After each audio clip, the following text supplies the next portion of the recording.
First, you have video games, then you have mini games, then you have games within collections, and then you have games within games. I'm talking fully playable games within them. They're always a cool little treat for players to look at the history of a franchise and how far our hardware has evolved. They're my favorite kind of bonuses. They're like the video game equivalent of those Russian dolls. Like, you're getting 2 games in one. That is a steal.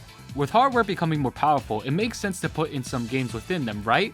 Well, yes and no. Over time, the gaps between generations have become smaller and smaller. In terms of file sizes, the biggest games on the 7th gen consoles are no different from the file size of an average 8th gen console game. If a 7th gen game was ported within a 9th gen game, the storage of the PS5 would already be full. With emulation being the easiest method to put games within games, sometimes consoles are just too hard to emulate. PS3. My favorite example of a game within a game comes from one of my top 3 favorites, as it does answer the age-old question, can Doom run Doom? Yes, Doom Eternal can run Doom.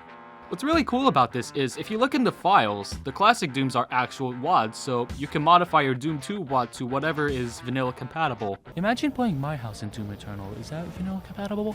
Finally, I can now play Eternal Doom in Doom Eternal eternally! Try saying that 3 times.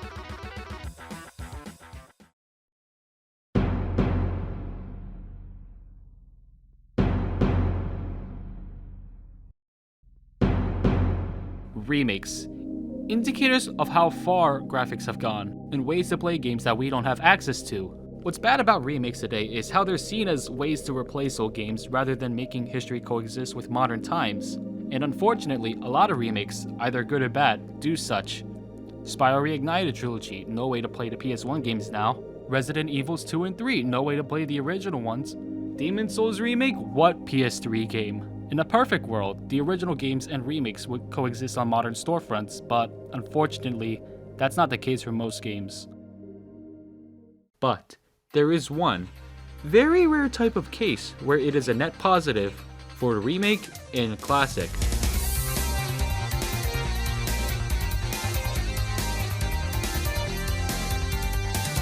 A weird practice is how barely any of these remakes contain the original games they're based off.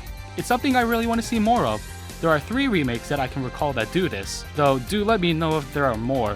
Medieval for the PS1 inside the remake for the PS4, Castlevania Rondo of Blood and Symphony of the Night within the Dracula X Chronicles, a remake of the former for the PSP, and the original Metroid and Zero Mission. I think that's the most convenient way to compare and contrast between versions. It should be a standard nowadays. Okay, games within remakes sounds cool, but what about the opposite? What if there was a remake inside a game? Well, the Super Mario Advance quadrilogy is a bunch of expanded ports of 2D Mario games for the Game Boy Advance. Each game came with a remake of the original Mario Bros. Arcade game on the side. Yeah, that one. The one that Chris Pratt spent hours of his life stomping Koopas. Wait a minute. Super Mario Advance 1 and 4 are ports of remakes of Super Mario Bros. 2 and 3. So if the remake of Mario Bros. Are within these games, then these could be the only cases of remakes within remakes. Huh.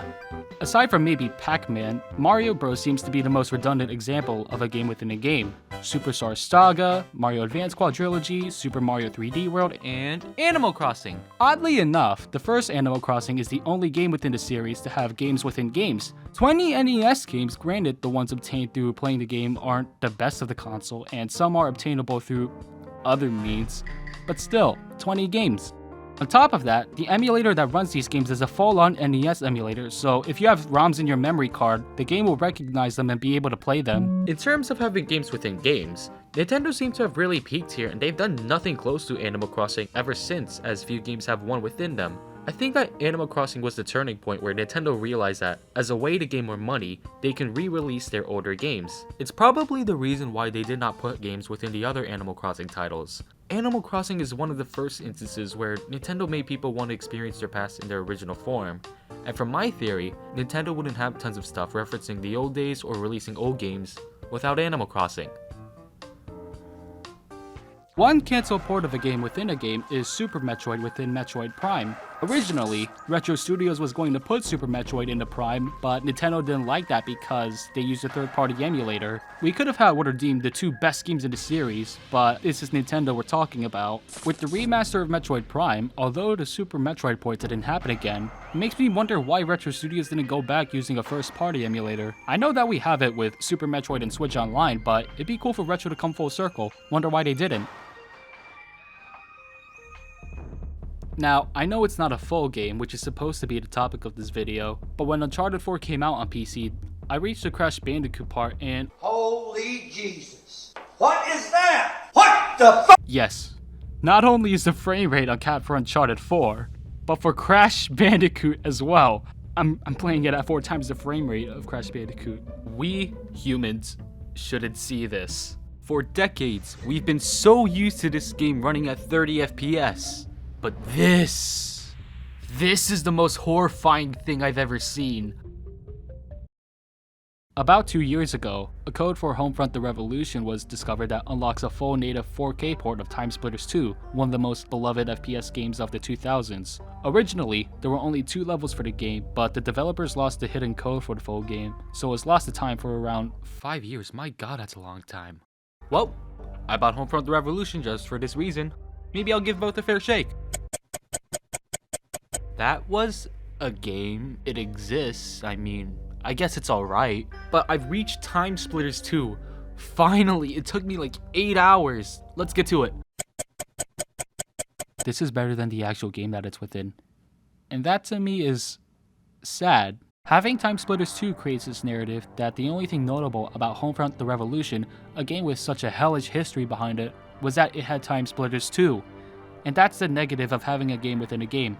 Imagine putting all this time and effort into a game, put a beloved game inside it just for fun, and then the game you make gets less love than the game that's inside of it. This review says it best. TimeSplitters 2 is still a classic and follows up. It's too bad the arcade mode has no login play.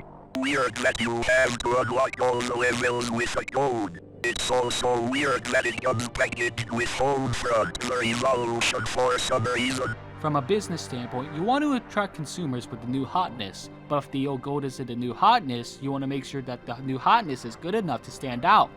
That way, the old gold is treated as a nice little bonus rather than the main attraction. One thing I must ask though, what kind of arcade cabinet has a 9-hour-long campaign? So if I were to have games within games, what would be my standard? Well, anything up to 6th generation consoles, i.e. PS2, Xbox, and GameCube, as compared to games nowadays, they're small fries. PS3 and more would take up way too much space within the game, so at this point just make it separate. Like how BioShock Remastered also has a copy of the original PC version that you can separately download. Wouldn't be cool as a literal game within the game, but it wouldn't make your game the size of your average Call of Duty game today. With video games becoming bigger and bigger, it brings up the question, when will we reach a point where a game within a game is as long as Persona 5?